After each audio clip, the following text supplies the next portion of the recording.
नमो अरिहन्ताणं नमो सिद्धाणं नमो आयर्याणं नमो वज्रायाणं नमो लोये समसारूढं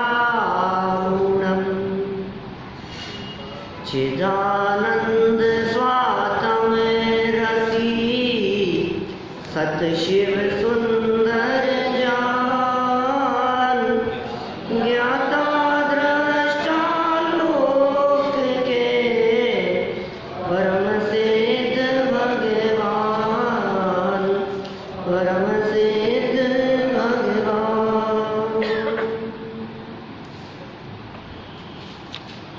सिद्ध भगवान की चर्चा हम यहाँ कर रहे हैं। सिद्ध भगवान संबंधी स्वरूप की चर्चा करते हुए कल हमने सिद्धों के विशेष गुणों को यहाँ देखा है, सिद्धों की महिमा के संदर्भ में चर्चा की है, जिनको हम दिन में अनेक बार नमो सिद्धाणम बोल करके नमस्कार करते हैं। कितनी बार बोलते हैं अपन नमो अरिहंताणम नमो सिद्धाणम। तो सिद्धों को नमस्कार किया ना, तो सिद्ध कौन है? तो सब पता नहीं सिद्ध कौन है, तो फिर नमस्कार किसको कर रहे हो? जब हम नमो सिद्धाणम बोल रहे हैं, नमो अरिहंताणम का मतलब अरहंतों को नमस्कार, ठीक है। नमो सिद्धाणम मतलब सिद्धों को नमस्कार। फिर नमो आयर्याणम आचार्यों को नमस्कार, उपाध्यायों को नमस्कार, लोक के सब साधुओं को नमस्कार। तो सिद्धों को नमस्कार किया तो तुम पहचानते हो क्या किसको नमस्कार कर रहे हो? तो नहीं पहचानता तो नहीं हूँ, तो फिर ऐसे अनजान व्यक्ति को नमस्कार। जिनको तुम पहचानते नहीं हो उनको नमस्कार करते हो। सड़क चलते सबको नमस्कार साहब नमस्कार साहब नमस्कार साहब ऐसे करते रहते हो। हमें पता होना चाहिए सिद्ध भगवान कौन है। तो कहा सिद्ध भगवान कैसे हैं? ज्ञान स्वरूप है, आनंद कंद है, मोह रूपी शत्रुओं को जिन्होंने नष्ट कर दिया है, अनंत चैतन्य स्वरूप है, रागादि विकारी भाव जिनके जल गए हैं, स्वयं रोग से दूर हो गए हैं, विकार से रहित हैं, निर्द्वंद हैं, आकुलता से रहित हैं, निराधार हैं, ममता से रहित हैं, निर्मल हैं और निराकार हैं, अपने आनंद रस में ही लीन रहने वाले हैं, स्वाभाविक परिणति में ही विलास करने वाले हैं, मुक्ति रूपी स्त्री के हृदय हार हैं और अपने में ही निरंतर विहार करते हैं। बोलो कितनी बातें यहाँ सिद्ध परमात्मा के संदर्भ में बतलाई है। अब कहते हैं तुमको बिन जाने, आपको नहीं जान करके, आपके स्वरूप को हे सिद्ध परमात्मा नहीं पहचान करके क्या क्या हुआ मेरे साथ में। देखो पाया नहीं मैं उसको पहचान, उल्टा ही मैंने लिया मान, चेतन को जड़ में लिया जान, तन में अपना पा लिया मान। क्या कह रहे हैं भाई साहब?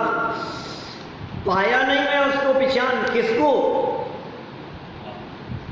आपने जिन तत्वों के स्वरूप को पहचाना और जिसमें आप लीन हो गए, पाया नहीं, मैं उसको पहचान नहीं पाया, उन तत्वों को नहीं पहचान पाया, तत्वों के स्वरूप को नहीं पहचान पाया।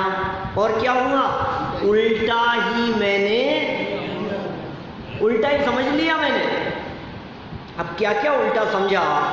तो कहा चेतन को जड़ में लिया जान, तन में अपना पा लिया मान।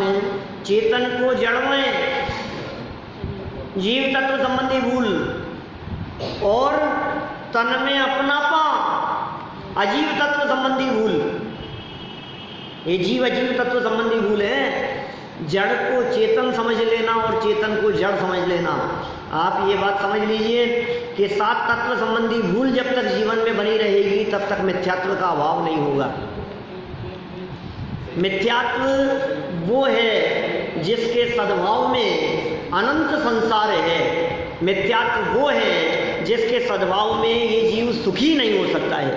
आप सुखी होना चाहते हैं ना, ये धर्म है, ये सम्यक दर्शन सच्चा धर्म है। पारस जी साहब, ये सच्चा धर्म है सम्यक दर्शन। और ये सम्यक दर्शन जब जीवन में प्रकट होता है तो सुख भविष्य में नहीं मिलता, सुख तत्काल मिलता है। कर्म का फल उधार होता है और धर्म का फल तत्काल होता है। कर्म बंधेंगे तो उन कर्म का फल कब आएगा? अपना आबादा काल पूरा करके जब वो कर्म उदय में आएंगे तो न मालूम कब उसका फल मिलेगा। हमने जो भी कर्म किया है उस कर्म का फल भविष्य में मिलेगा, लेकिन धर्म उसका नाम है जिसका फल भविष्य में नहीं तत्काल मिलता है। जिनके जीवन में धर्म प्रकट होता है उन्हें सुख प्राप्ति के लिए भविष्य का इंतजार नहीं करना पड़ता। धर्म की उत्पत्ति मतलब सच्चा सुख, वो धर्म है। सहजता का नाम धर्म है, वस्तु स्वरूप के पहचानने का नाम धर्म है। हमने धर्म पहचाना ही नहीं। हम कैसे समझ रहे हैं? हमें ऐसा समझ रहे हैं पूजन कर लो, ये कर लो, तीर्थ यात्रा पर जाओ, वंदना कराओ, भक्ति कर लो। अरे यार इससे कुछ होता तो है नहीं यार। आयोजन करा लो, भक्ति करा लो, हैं आडंबर फैला लो, पंच कल्याण करा लो, वेदी प्रतिष्ठा दुनिया भर के। अब इनमें तो तकलीफ दिखती है। अब ये कहता है धर्म में तो सुख तो मिलता नहीं है। अब क्या पता था कब मिलेगा, तब मिलेगा। मैंने तो बहुत करके देख लिया। 8 दिन मैंने 28 में ऐसा किया, 10 दिन 10 लक्षण में मैंने 10 दिन के उपवास किए, खूब धर्म कर लिया। कुछ तो काय कैसे परेशान हो रहे हम तो यार, बीमारियाँ हो रही। तो लोग क्या कहते हैं? धर्म से सुख नहीं होता। प्रश्न था अभी आपका। लोग ऐसा कहते हैं, बड़े बड़े समझदार लोग ये कहते हैं कि साहब ये तो अगले जन्म में मिलेगा धर्म से सुख। तो आप तो अभी की बात करो। हम क्या कह रहे हैं? चेतन को जड़ में लिया जान, ये अधर्म है, ये अधर्म है, ये पाप है। इसे जगत में जीव पाप नहीं समझते। जिसे हम धर्म कह रहे हैं वो धर्म क्या है? चेतन को निज में ले जान, तन से अपना पा तोड़वान। तन से अपनापन तोड़ो और चेतन में अपनापन करो, ये है धर्म। और तन को अपना मान लिया और चेतन को पहचाना नहीं, ये है अधर्म। धर्म अधर्म की खबर नहीं है। फिर क्या होता है?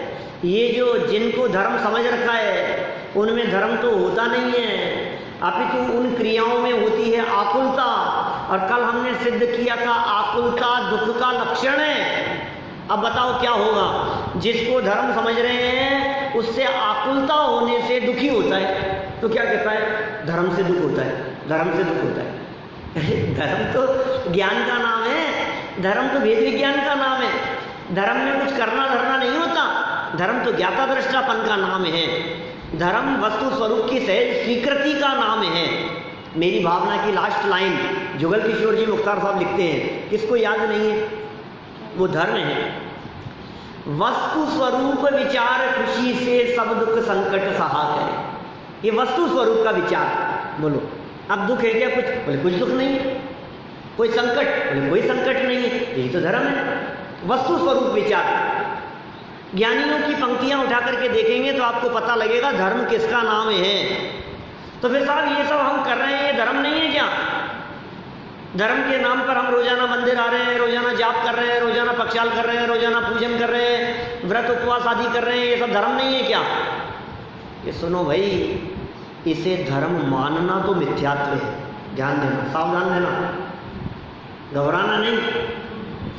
इसे धर्म मानना तो मिथ्यात्व है, लेकिन इन सब क्रियाओं को करने का भाव, जिनेंद्र देव की भक्ति का भाव ज्ञानियों के हृदय में भी आए बिना रहता नहीं है। वे इसे धर्म नहीं मानते। ज्ञानियों के हृदय में जैसी भक्ति होती है, अज्ञानी क्या भक्ति करेगा? ज्ञानी जैसी जिनेंद्र देव की पूजन करते हैं ऐसी अज्ञानी क्या करेगा? क्योंकि अज्ञानी के तो पूजन करते समय पूजन का भाव नहीं, जिनेंद्र देव का स्वरूप समझता नहीं और कहता है पूजन करूंगा। तो भगवान का स्वरूप तो समझ। भगवान के स्वरूप को समझे बिना असली पूजा होती है क्या? भगवान के स्वरूप को समझे बिना पक्षाल होती है क्या? ज्ञानी असली पक्षाल करता है, ज्ञानी असली पूजन करता है, क्योंकि वो भगवान के स्वरूप को भी जानता है और भगवान के बताए हुए मार्ग पर भी चलता है। कुछ खबर नहीं है, धर्म की परिभाषाएं सबने अपने अपने हिसाब से बना रखी है। कितने तरह के लोग मिलते हैं जो ये कहते हैं अरे यार ये क्या बस प्रवचन कर लिए और ये सब ये हो गया और सुन लिए और ये धर्म, ये क्या धर्म है, हमारे साथ चलो, गरीबों की सेवा करना धर्म है, ऐसा कहते हैं। बोले कबूतरों को ज्वार डालो ये धर्म है। कहता हूँ भाई साहब ये जो आप बात कह रहे हैं ये जैन धर्म नहीं है, समझ लेना। ये मानवता है, ये इंसानियत है, ये लोक व्यवहार है। मरीजों की सेवा करना अस्पताल में जाकर के, ये अच्छा काम हो सकता है लौकिक दृष्टि से, लेकिन ये जैन धर्म नहीं है। हम उसका निषेध भी नहीं कर रहे हैं, आप कीजिए जितना संभव हो। आप अस्पताल जाओ, आप गरीबों की सेवा करो, आप गाय को चारा डालो, आप कबूतरों को ज्वार दो, आप बंदरों को केला खिलाओ, लेकिन ये समझ लेना थोड़ा बहुत पुण्य बंधेगा, बाकी और कुछ नहीं है। ये काम तो सब अन्य लोग भी करते हुए देखे जाते हैं, जो जैन नहीं है वो भी। ये कोई जैनियों का काम है क्या? आपने ये जैन धर्म समझ लिया है क्या? क्या हिंदू ऐसा नहीं करते हैं? क्या दूसरे धर्म संप्रदाय वाले इन क्रियाओं में धर्म बतलाते हुए नहीं दिखते हैं? तो क्या फर्क रह गया दोनों में? जैन धर्म परोपकार का नाम नहीं, जैन धर्म स्व उपकार का नाम है। जैन धर्म सच्चा स्वार्थी धर्म है। और सुनना, जिनके माध्यम से ये असली धर्म प्रकट होता है उनके माध्यम से असली सुरक्षा होती है जगत के जीवों की, उनके माध्यम से जीवों की दया पलती है। हम तो कुछ नहीं समझते, आपके बचाने से बचते हैं। अहिंसा महाव्रत के धनी हमारे महामुनिराज होते हैं। कौन से महामुनिराज? जो जीवों को बचाते हैं, तो अहिंसा महाव्रत नहीं, वे अपने स्वरूप में लीन रहते हैं। दया करो पहले अपने पर, पहले अपने आप पर दया करो। जीवों के प्रति करुणा का भाव तो अनंत बार किया, बचाने का भाव तो अनंत बार किया। घायलों को, पक्षियों को बचाने के लिए सारे जगत में लोग मिलते हैं। पटाखे नहीं फोड़ना चाहिए, पतंग मत उड़ाओ, इससे पक्षी मर जाते हैं, इससे ये हो जाता है। ये कोई जैनियों की बात तो नहीं, सभी करते हैं ऐसी बात। तो घायल पशुओं और पक्षियों को ले जाने वाले बहुत मिलेंगे आपको। अब्राहम लिंकन जैसे और इस तरह के अनेक सैकड़ों लोग मिलेंगे आपको। अब्दुल कलाम जैसे भी, जिनके हृदय में बहुत करुणा का परिणाम था। ये जैन धर्म की अहिंसा तो बहुत ऊपर उठ करके है। ये जैन धर्म की अहिंसा तो ये कहती है दूसरों को बचाने का परिणाम तो अनंत बार किया, लेकिन मैं मर करके वो पशु न हो जाऊं, ये भी विचार किया क्या? ये विचार, चेतन को तन में, चेतन को जड़ में, और क्या किया? और तन में अपनापन। ये हो रहा है अधर्म, ये पाप का काम हो रहा है। ये सारी बातें बता रहे हैं यहाँ, वो सब बात आ जाएगी अभी देखो। दो हो गए, दो तत्व संबंधी भूल हो गई। शुभ अशुभ राग जो दुख खान, उसमें माना आनंद महान। प्रभु अशुभ कर्म को माने, माना पर शुभ को। एक लाइन में आश्रव तत्व संबंधी भूल, दूसरी लाइन में बंध तत्व संबंधी भूल। आश्रव तत्व के संबंध में क्या भूल है? शुभ अशुभ राग जो दुख खान। क्या कह रहे हैं? अशुभ राग नहीं, शुभ राग भी। शुभ और अशुभ ये दोनों, पाप और पुण्य ये दोनों, किसी जीव को मारने का परिणाम और किसी को बचाने का परिणाम, दोनों में आकुलता है। दोहू माई दौड़ धूप, दोहू कर्म बंध रूप। याते ज्ञान मंत नहीं को अभिला क्यों है? दोनों में दौड़ धूप है, दोनों कर्म बंध रूप है। इसलिए ज्ञानी जीव दोनों की अभिलाषा नहीं करता। उसमें माना आनंद महान, आनंद मानता है। शुभ राग में आनंद मानता है, भक्ति में आनंद मानता है, प्रवचन सुनने में आनंद मानता है, प्रवचन करके आनंद मानता है, जिन वाणी की चर्चा सुनकर के आनंद मानता है, ये राग है, राग दुख है। फिर क्या कहा, ये आश्रम तत्व संबंधी भूल, आश्रम के बारे में इसकी गलत फहमी। फिर क्या कहा आगे, बंध तत्व के बारे में, अशुभ कर्म को तो हे माना, माना पर शुभ को उपादेय। ये बंध तत्व के बारे में भूल।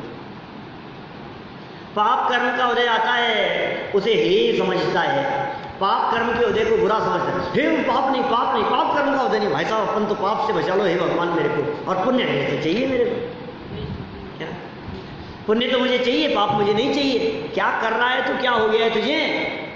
ये विचार में देखे थोड़ा सा पुण्य और पाप कर्म के बारे में। ये दोनों कर्म हैं, ये दोनों जुड़वा भाई हैं, ये सगे हैं। जहाँ पुण्य को चाहने का मतलब है पाप अपने आप आएगा। अरे साहब धर्म का तो पता नहीं, लेकिन पुण्य तो चाहिए, पुण्य चाहिए तो पाप अपने आप आएगा। अकेले नहीं रहते हैं, पुण्य के साथ में पाप जुड़वा है बिल्कुल। एक की चाह में दूसरा अपने आप आ जाता है, और पुण्य की चाह में पुण्य बंधता भी तो नहीं है उस जाति का।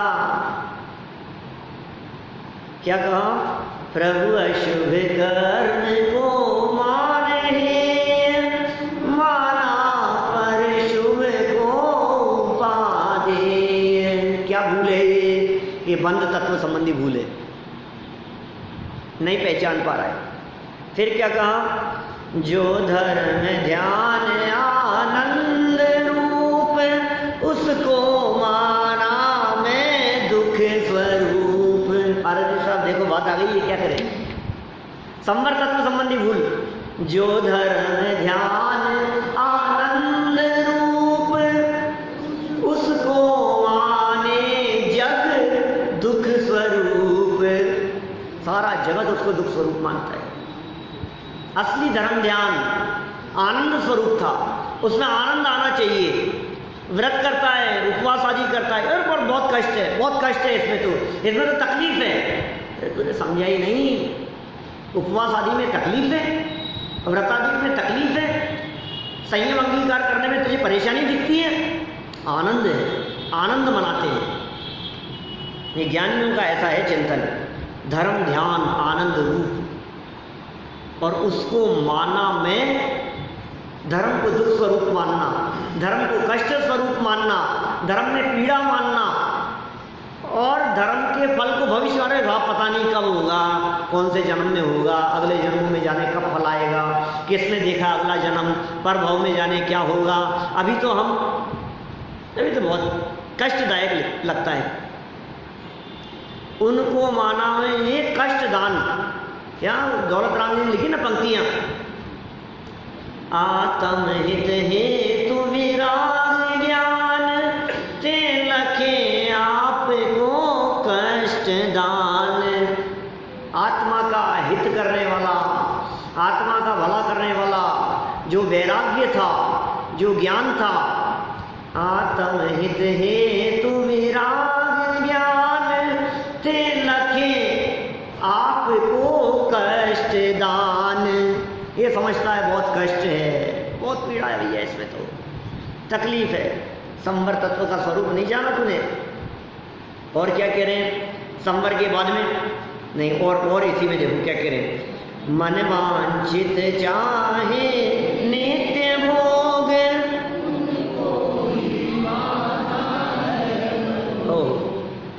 इच्छा निरोध की,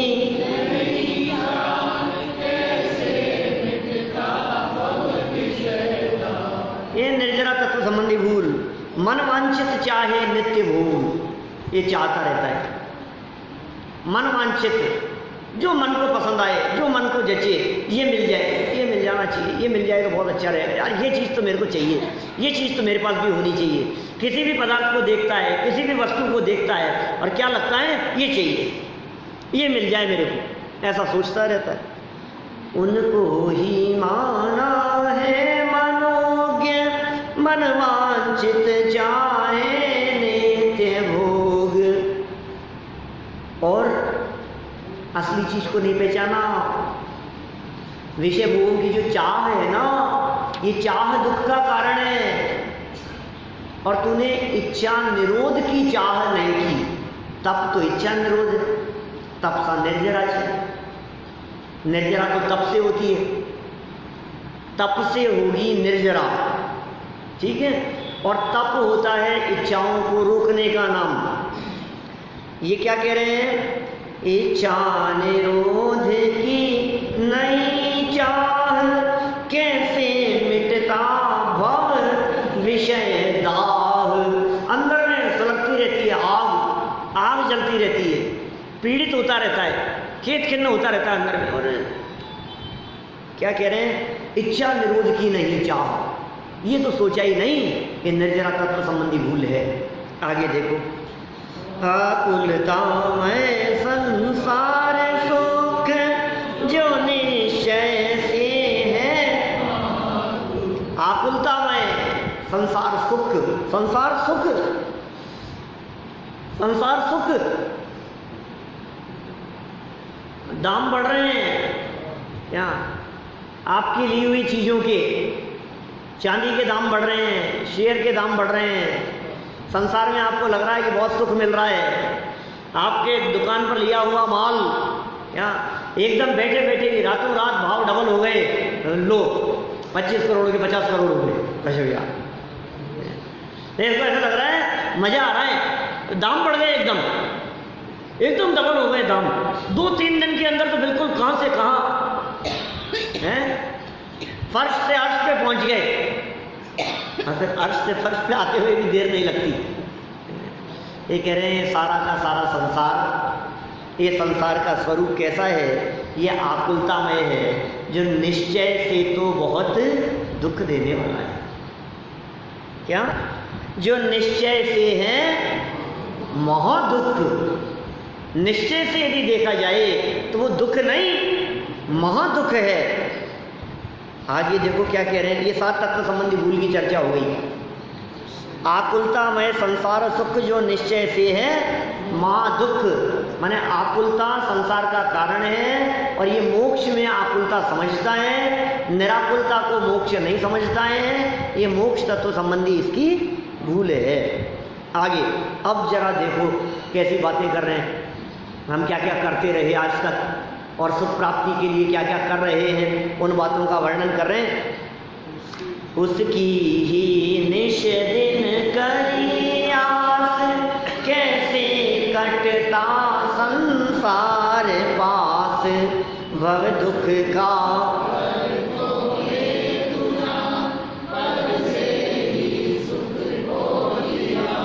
ये अपनी भूल बतला रहे हैं। भगवान के सामने अपनी भूल नहीं बतलाएंगे तो किसके सामने बतलाएंगे? हे जिनेंद्र देव, आप मेरी गलतियों को जानते हो, आप मेरी गलतियों को पहचानते हो, लेकिन हे सिद्ध परमात्मा, आपके सामने आकर आज मैं अपनी गलतियों को, अपनी भूलों को स्वीकार कर रहा हूँ। अपनी भूल की स्वीकृति है ये। क्या क्या स्वीकृति है? जो निश्चय से महादुख था, जो आकुलतामय था, उसकी ही मैंने दिन रात आशा की, उम्मीद उसी से लगाए बैठा। क्या इससे से मिल जाएगा, इससे बस तेरा ही सहारा, डॉक्टर तेरा ही सहारा है। क्या वकीलों का सहारा, डॉक्टर का सहारा है? कदम कदम पर हमारे को सहारे दिखते हैं। ये कह रहे निष्दिन उनकी ही आस करता रहा, कैसे कटता ये संसार पास। पास मतलब क्या होता है? बंधन, फंदा। संसार का जो फंदा है, संसार का जो बंधन है, वो कैसे कटता। गलती क्या की मैंने गलती ये की कि भव के दुख का, संसार के दुखों का कारण पर को समझ लिया। ये मेरे दुख का कारण है, ये मेरे दुख का कारण है, इसकी वजह से मैं दुखी हूँ। ये व्यक्ति तकलीफ देता है, ये व्यक्ति परेशान करता है, ये नालायक है, ये नहीं सुनता है, इसकी वजह से ऐसा हो गया, इसकी वजह से ऐसा हो गया। और सुख किससे होगा? इससे सुख होगा, इससे सुख होगा। दुख का कारण भी पर को समझ रहा है और सुख का कारण भी पर को समझ रहा है। जिनको दुख का कारण समझता है उनको हटाना चाहता है, जिनको सुख का कारण समझता है उनको इकट्ठा करना चाहता है। ये एक ही लाइन के अंदर अपनी कितनी बड़ी भूल को बतला दिया। वापस बोलो लाइन क्या कह रहे हैं? भव दुख का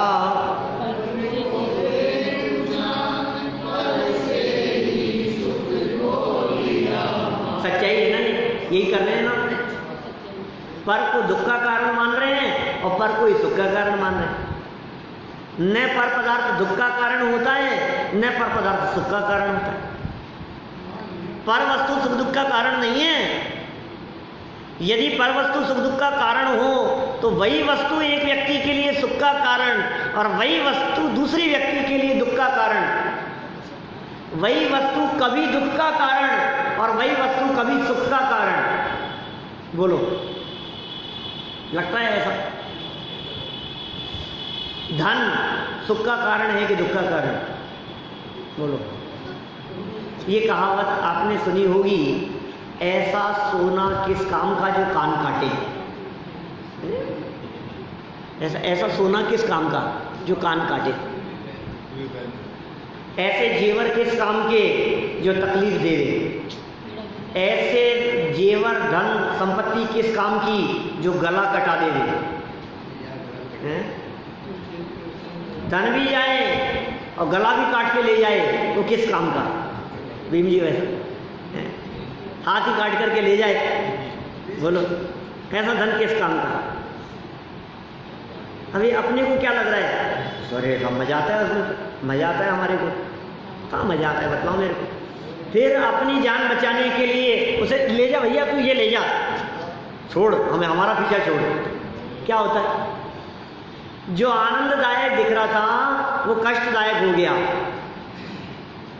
आपके पास में धन है, धन नहीं होने से एक परेशानी दिखती है और धन होने से कम परेशानियां होती है। क्या? धन वालों के बच्चे किडनैप हो जाते हैं, धन वालों की चोरी होती है, धन वालों के डाका डलता है, धन वालों के इनकम टैक्स पीछे पड़े रहते हैं, इनकम टैक्स वाले, धन वालों के चोर लुटेरों की निगाह रहती है, धन वालों को सब लूटना चाहते हैं, धन वालों से सब लेना चाहते हैं, धन वालों के पास सब उम्मीद से मांगने के लिए आते हैं। उनकी कितनी झंझाट है बतलाओ मेरे को। क्या आए दिन आज ये आ गए, आज वो आ गए, नहीं साहब इतने तो लेके ही जाएंगे, इतना तो आपको देना ही पड़ेगा साहब, मंदिर के लिए देना पड़ेगा, इसके लिए देना पड़ेगा। तो क्या करें बोलो, ये कम समस्याएं हैं। माने बहुत तरह की परेशानियां हैं। चोरों की निगाह आपके मकान पर रहेगी घूमते फिरते हुए, लुटेरों की निगाह रहेगी। बोलो धन सुख का कारण कि दुख का कारण? अरे बाबा आप जो बातें बता रहे हो इससे तो दुख का कारण लग रहा है। नहीं है, वो दुख का कारण भी नहीं है। हम तो ये कहना चाह रहे हैं, वो सुख का कारण भी नहीं है और वो दुख का कारण भी नहीं है। परद्रव्य है, संयोग है, अपनी योग्यता से आता है, अपनी योग्यता से चले जाता है। तू पर को सुख और दुख का कारण समझता है, ये तेरी मिथ्या मान्यता है और हम इस मान्यता की वजह से दुखी हैं। ये दुख का कारण है हमारे। आगे चलो, पंक्तियां करेंगे ना पूरी अपन। मैदान दिया अभिमान ठान, उसके पल पर नहीं दिया ध्यान, पूजा कीनी वरदान मांग, ऐसे मिटता संसार। क्या गलतियां बता रहे हैं, क्या भूले बतला रहे हैं। मेरे को लगता है ये टोडरमल जी का मोक्ष मार्ग प्रकाशक का पेज नंबर 220 क्या उसका अनुवाद कर दिया। सारी इसी तरह की गलतियां हैं। मैं दान दिया अभिमान ठान, जैसे अपनी प्रशंसा हो, जैसे यश हो, जैसे ख्याति लाभ आदि हो, उस प्रकार दान देता है। दान देकर के अपनी मेहनतता चाहता है लेकिन उसके फल पर ध्यान नहीं देता। क्या अपना नाम चाहिए, यश प्रतिष्ठा चाहिए। कभी कभी ऐसा भी होता है, आपने दान दिया और लिस्ट लेकर के माइक से घोषणा करने वाले अपना नाम बोलना भूल गए हैं, तो क्या होगा बोलो? सोचना अपने अपने हृदय पर हाथ रख करके। 2-3 बार बार में जाकर देखेंगे यार वो घोषणा कर, हाँ करता हूँ, फिर 2-5 मिनट हो गए यार ये भूल नहीं जाए, फिर जाकर के भाई साहब वो नाम तो बोल देना। क्या आप लिख लो उसको एक बार, क्या हाँ लिख लेंगे, फिर आकर के बैठे, फिर लिखा नहीं आपने, क्या भूल ही गए आके। ये है ना, ये व्यक्ति ये जानबूझ करके मेरा नाम नहीं बोला। मैदान देखो भाई, किसी और की बात नहीं कर रहे हैं, किसी और को देखने की बात नहीं है, किसी के ऊपर उंगली उठाने की बात नहीं है, क्योंकि हर लाइन में मैं शब्द का प्रयोग कर रहे हैं, अपनी गलतियों की बात कर रहे हैं। यदि अपने में इस प्रकार की गलतियां हों, अपने में इस प्रकार की भूल हो तो निकाल लेना। मैदान दिया विमान ठान, उसके फल पर नहीं दिया ध्यान। और पूजा भी की रोजाना, हे भगवान आपकी पूजन करता हूँ, ये तो मिलना ही चाहिए, आपका सच्चा भक्त हूँ, इतना सा भी नहीं मिलेगा क्या? इतना तो मिल ही जाना चाहिए। कैसे मिटता संसार स्वांग, कुछ कल्पना तो करो, कुछ विचार तो करो। कुछ विचार नहीं है, पूजन करता है, अरे बड़े बड़े कलश लेता है, लाखों लाखों रुपया लेकर के, करोड़ों रुपया लगा करके। ये कलश किस लिए? कि ये तो इन्वेस्टमेंट है, उनसे बात करो ना अपन, क्या यार इतना पैसा खर्च कर, अरे पंडित जी कुछ नहीं है, तो इन्वेस्टमेंट है ये तो, और आपको ये बात बतानी पड़ेगी क्या? अच्छे अच्छे पंडित लोग हैं, हाथ में माइक लेकर सभाओं में पैसा इकट्ठा करने के लिए ये इन्वेस्टमेंट की बातें बतलाते रहिए। यहाँ इन्वेस्ट करो, आपको ब्याज सहित मिलेगा, हैं, आपको दुगना होकर के मिलेगा। अभी आप थोड़ा सा दान दोगे, आपको 10 गुना मिलेगा। क्या कह रहे हैं? कैसे मिटता संसार से? एक दोगे 2 मिलेगा, 10 लाख मिलेगा। क्या मिलेगा? धोखा दे रहे हो आप, लूट रहे हो जगत में, लोगों को बेवकूफ़ बना रहे हो आप। इस लोभ से दान देगा तो मिलेगा, उसके फल पर नहीं दिया ध्यान। पूजा करो, मैदान में बैठो, यहाँ बैठने से क्या होगा? आपके कष्ट दूर हो जाएंगे, आपके संकट मिट जाएंगे, परेशानी नहीं आएगी। हम गारंटी देते हैं, इस विधान के बाद में सबको एक एक ताबीज दिया जाएगा, और वो अपनी जेब में रखना, आपकी जेब में कभी नोट खत्म नहीं होंगे। वाह भाई वाह। पूजा कीनी वरदान मांग, कैसे मिटता संसार स्वांग। अब देखो, तेरा स्वरूप लख प्रभु आज,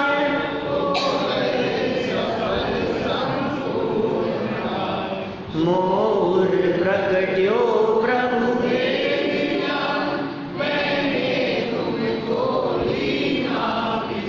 हे सिद्ध परमात्मा, आपके स्वरूप को देख करके आज क्या हो गया?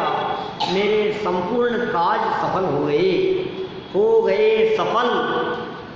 संपूर्ण काज, सारे के सारे काज, सारे कार्य हे जिनेंद्र देव आपको देख करके आज सफल हो गए हैं, सफल हो गए संपूर्ण काज। आपके स्वरूप को देख कर, देखने मात्र से जिनेंद्र देव के स्वरूप को देखो और अपने स्वरूप को देखो, और मेरे हृदय में प्रकट हो गया प्रभु भेद ज्ञान। आपको देखा और अपने स्वरूप को देखा तो ऐसा भेद विज्ञान प्रकट हो गया कि प्रभु शरीर अलग है और आत्मा अलग है, मैं शरीर से भिन्न हूँ, ये भेद विज्ञान प्रकट हो गया। और मैंने तुमको लीना पिछान, मैंने आपको पहचान लिया, जैसे आपको देखा आपको पहचान लिया। और देखो क्या कहते हैं,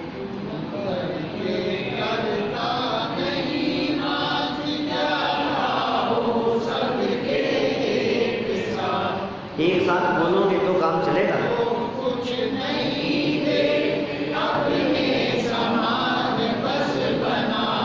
वापस पढ़ो, तुम पर के करता नहीं नाथ,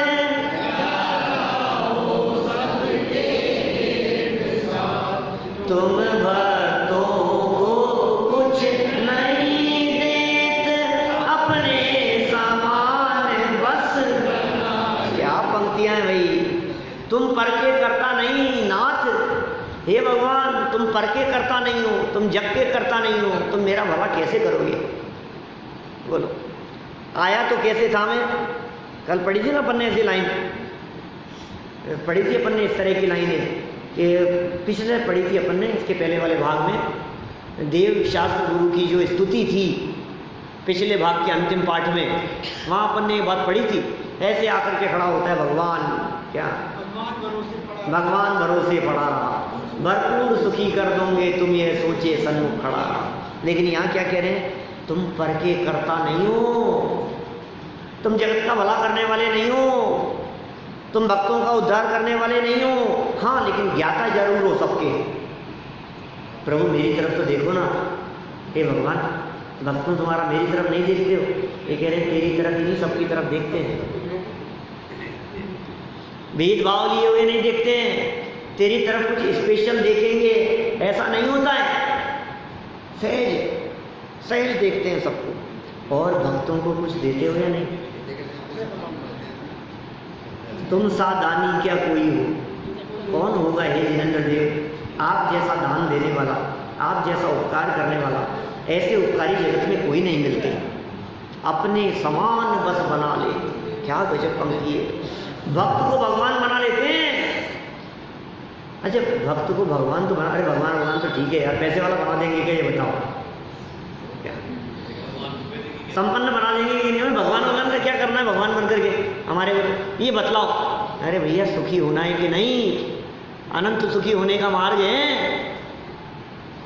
भक्तों को कुछ नहीं देत, अपने समान बस बना लेते, अपने समान बना लेते।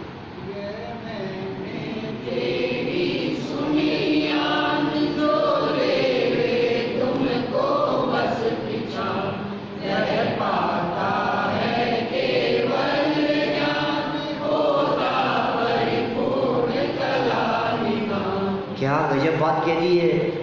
तो फिर साहब आप यदि इस प्रकार की बातें कहोगे कि ये भगवान कुछ नहीं देते हैं, पर के करता नहीं है, भक्तों का भला नहीं करते हैं, क्या मिलेगा फिर? कौन आएगा भगवान के पास? कि सुनो, यह मैंने तेरी सुनी आन, हे जिनेंद्र देव मैंने तुम्हारी ये आवाज़ सुनी है, ये बात सुनी है, हमने तुम्हारी ये चर्चा सुनी है, जो लेवे तुमको बस पिछान। बस मैंने ये बात समझ ली है तुम्हारी बात को सुनकर के, जो जीव तुमको बस पहचान लेता है ना, भगवान के स्वरूप को पहचान लेता है, सिद्ध स्वरूप को पहचान लेता है, सिद्ध सामने और सिद्ध स्वरूप देह देवालय में, सिद्ध उधर सिद्ध स्वरूप इधर, सिद्धों को देखने पर सिद्ध स्वरूप दिखे तो क्या होगा, क्या मिलेगा? कि सुन लड्डू तो नहीं मिलेंगे, गाड़ी बंगला महल मकान तो नहीं मिलेगा, तो क्या मिलेगा बताओ तो सही? वो पाता है केवल ज्ञान, केवल ज्ञान की प्राप्ति कर लेगा। और होता परिपूर्ण कला निधान, परिपूर्ण कलाओं से, समस्त कलाओं से युक्त वो जीव हो जाता है, निधान संपन्न हो जाता है। आगे देखो, विपदा मैं पर पद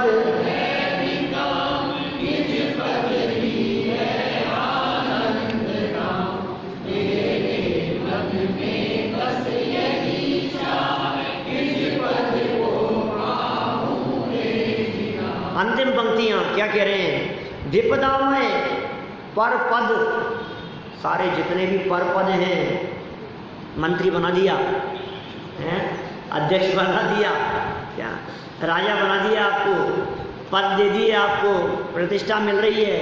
अरे जगत में जितने भी पद हैं, मैनेजर हो गए, अधिकारी हो गए, मालिक हो गए, क्या ये सारे पर पद हैं जो कि निष्काम है, निकाम है, निकाम निकम्मे किसी काम के नहीं है ये सारे पद।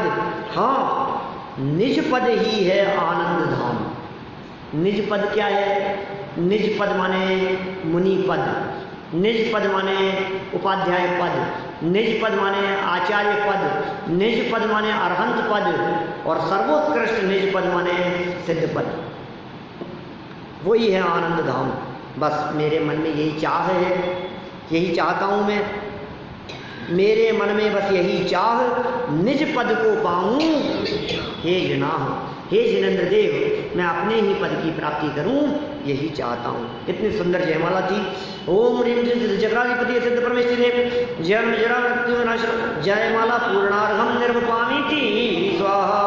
अंतिम दोहा, पर को कुछ नहीं चाहता, चाहूं अपना भाव, निज स्वभाव में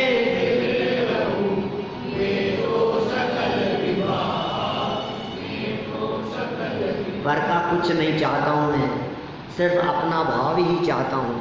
चाहूँ अपना भाव और अपने ही स्वभाव में स्थिर रहूँ, उससे क्या होगा? मेटो सकल विभाव, सारे विभाव, राग द्वेष आदि विकारी विभाव, परिणति, ये सब मिट जाएगी और सदा सदा के लिए अपने स्वरूप में लीन होकर हे सिद्ध परमात्मा आपके जैसा ही मैं भी बन जाऊंगा, ऐसी मेरी भावना है। तो क्या कहते हैं? इत्याशीर्वाद, अवश्य ही मुझ जैसा बन जाएगा। तो इस तरह अपन ने ये पूरी की है।